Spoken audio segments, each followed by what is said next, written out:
జై రాధేశ్యామ్ అందరికీ ఈరోజు ముచ్చట ఏంటంటే యూట్యూబర్ వైష్ణవి సంఘటన మర్చిపోకముందే మళ్ళీ ఇంకొక దారుణం అయితే చోటు చేసుకుంది. నిండు నెలల గర్భిణిని అయితే మళ్ళీ ఒక భర్త అయితే చంపేశాడంట.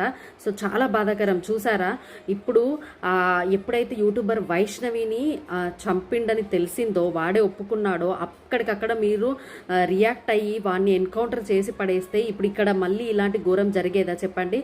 సో ఇక్కడ వీళ్ళిద్దరు భార్యాభర్తలంట. ఇంకొక 10 daysలో తనకి డెలివరీ అవుతుందంట. 9 నెలలు ఇప్పుడు కడుపుతోనుందంట. 10 daysలో డెలివరీ అయ్యే ముందు సో తన భార్యనే చంపేసిందంట.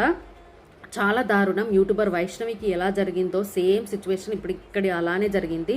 చాలా దారుణం. అసలు ఆ అబ్బాయి కంట వేరే అక్రమ సంబంధం ఉందంట. ఆ సంబంధం కోసం నిండు నెలల గర్భిణిని అయితే చంపేసిందంట. ఎంత చాలా డేంజర్, చాలా ఘోరం అసలు.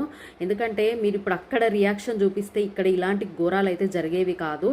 ఇది నా ఫీలింగ్. ఎందుకంటే మనం ఎప్పుడు తప్పు చేస్తే అప్పుడు వెంటనే దానికి తగిన శిక్ష పడితే ఖచ్చితంగా వేరే ఒకవాడు చేయడానికి భయపడతాడు. వేరే ఒకవాడు అమ్మాయిని టచ్ చేయడానికి కూడా భయపడతాడు. ఎందుకంటే లేదు ఆ అమ్మాయిని చంపేస్తే వాడినే అలా చేసిర్రు, ఇప్పుడు నన్ను ఇక్కడ చంపేస్తే ఇక్కడ ఇంకేం చేస్తారో అని చెప్పేసి వాళ్ళు అప్పటికప్పుడు భయపడి రియలైజ్ అవుతారు. సో మన ఇండియాలో ఇలాంటి చట్టం ఉంది కాబట్టే ఇంకా ఇలాంటి నేరాలు ఘోరాలు చూడాల్సి వస్తుంది.